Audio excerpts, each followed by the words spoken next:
Ano na ngayon? Is it 11? Almost 11, and naisipan ng asawa kong lumabas. Ngayon pa talaga na negative 20. So far, ito na yung pinakamalamig na siya. Kakuno, bakit sobrang lamig dito? Sa Finland, hindi naman malamig. No!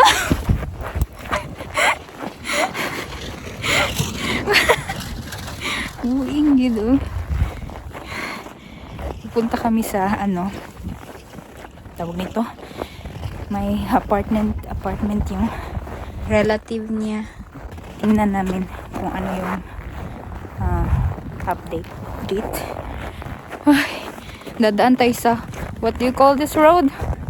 Ho Chi Minh Road.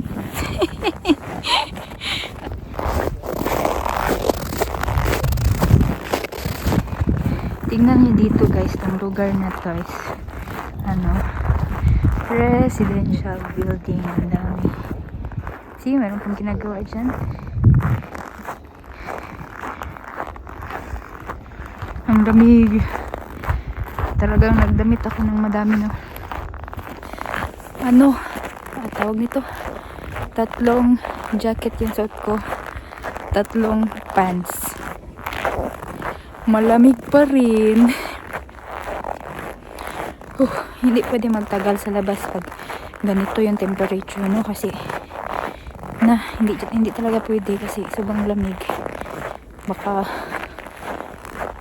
and now since naglalakad kami, hindi mo masyadong mapifeel yung lamig kasi umiinit yung katawan mo pag naglalakad ka o gumagalaw ka. Pero pag steady ka lang, nakatayo ka lang, yun, sobrang lamig nun. Wala, ang ganda dito, oh. Ano to dito? Ang ganda, diba?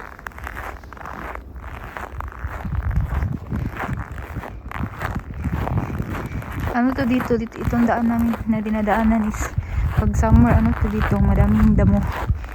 Mahirap pakadaan kasi matatalas yung damo. Aray. Ang sakit na ng ilong ko sa lamig.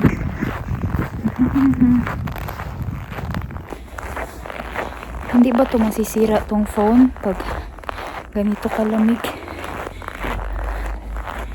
Kasi kung sobrang mainit, nag-overheat.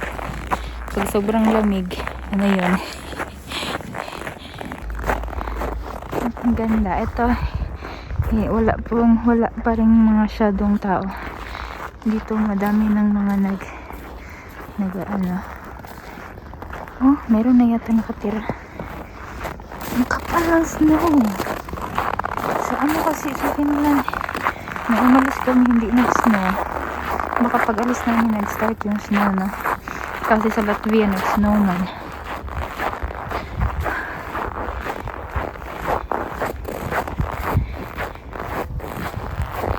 Ay, naku.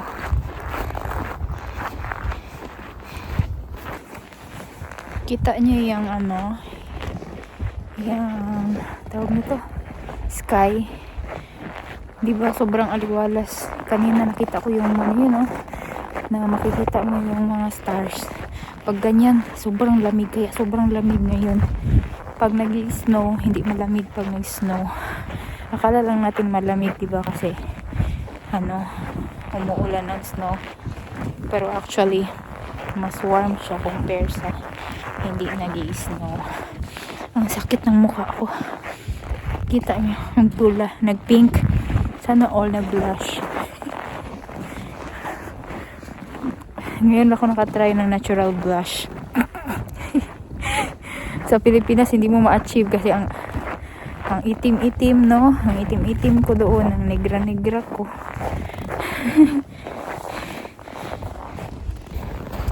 Tingnan niyo. Gaano siya kalalim sa sapatos ko. May pa-park. Hala, may Christmas tree. May Christmas tree doon. Kita nyo. Puntahan natin.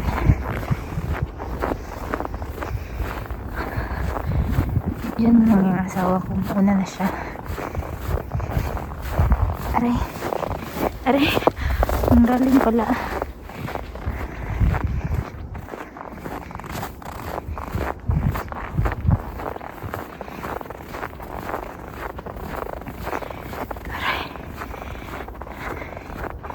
Natutulog na yung mga tao siguro.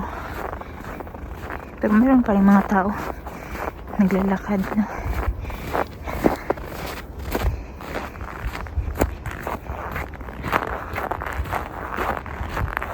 Alam niyo ba na ang Christmas dito sa Russia is January 7. Orthodox Christmas.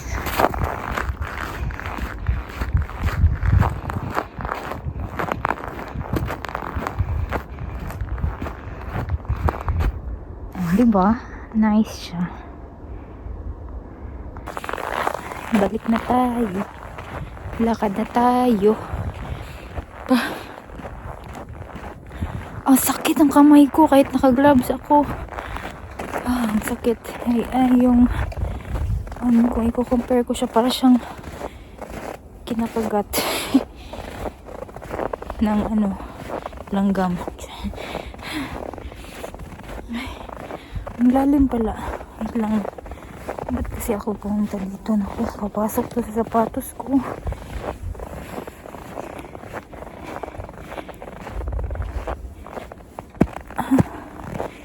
Pero next days is magwa-warm na naman. Hindi sobrang warm, but around -5, -1, -7, ganun. Ngayon lang talaga -20 ang lamig. Suddenly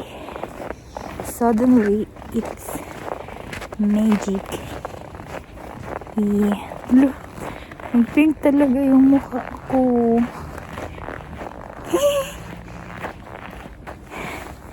So, let's go. Ganito itsura ng bagong elevator. Oh, they're gonna fix it, this. They covered it with plywood, so they don't. Not easy to damage. People are. Plywood, maybe like this also. Yes, covered. So when people are carrying sharp objects, they don't damage the lift. Yeah. Bago kasi itong building. May patugtog. Light. Net. Oh.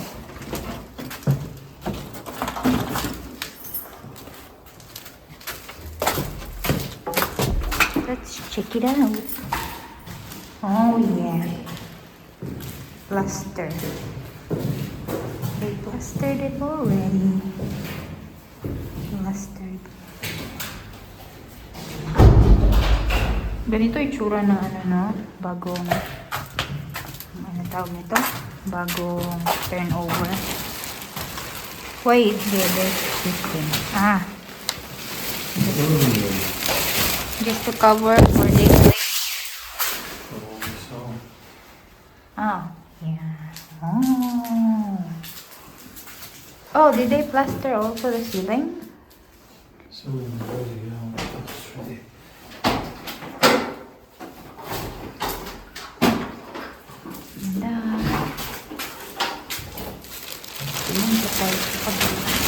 May pag ganito kasi dito natutulog yung nagtrabaho na.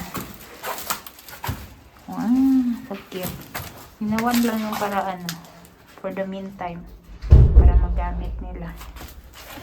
Kapag hugas, ito hindi pa. Ito tapos din dito na plaster, you see.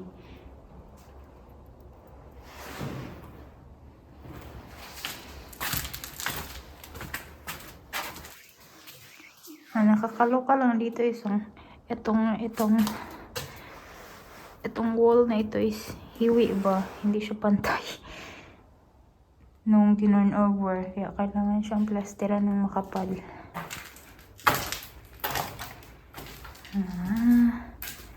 Look yun. Ay. Ganito sila magtrabaho dito, no? Ito, hindi pa ganyan. Yan, ito yung original na itsura, no?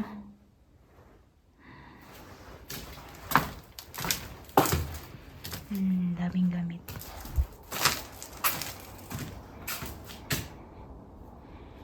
Ayan, turn on the lights.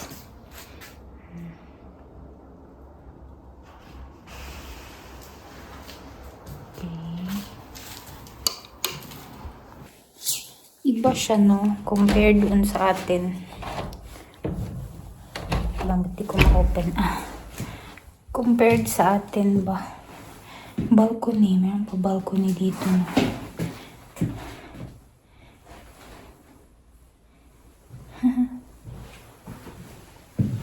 May pagkain pa. Dito sa ano niya. Tawag mo to. Iba siya. Iba siya compared sa atin ba? For example, pag sa atin is yung mga subdivision. And then, mga condominiums. Pag itinurn over is gawa na, no? Like, furnish na siya sa loob ba? Na furniture na lang yung dadalhin mo. Ay, yung i-add mo. Dito hindi siya polish pa. Kailangan mo pa siyang gawin ang in according sa kung ano yung gusto mong design. Yeah. Yun yung kaibahan. Pero sa atin sa Pilipinas, pwede naman tayo lang yung gagawa ng ano natin, bahay. Sa kanila hindi. And mostly dito sa kanila is apartment. Hindi bahay. Mahal. Hindi naman siguro mahal, but you know, ang trabaho is nasa city.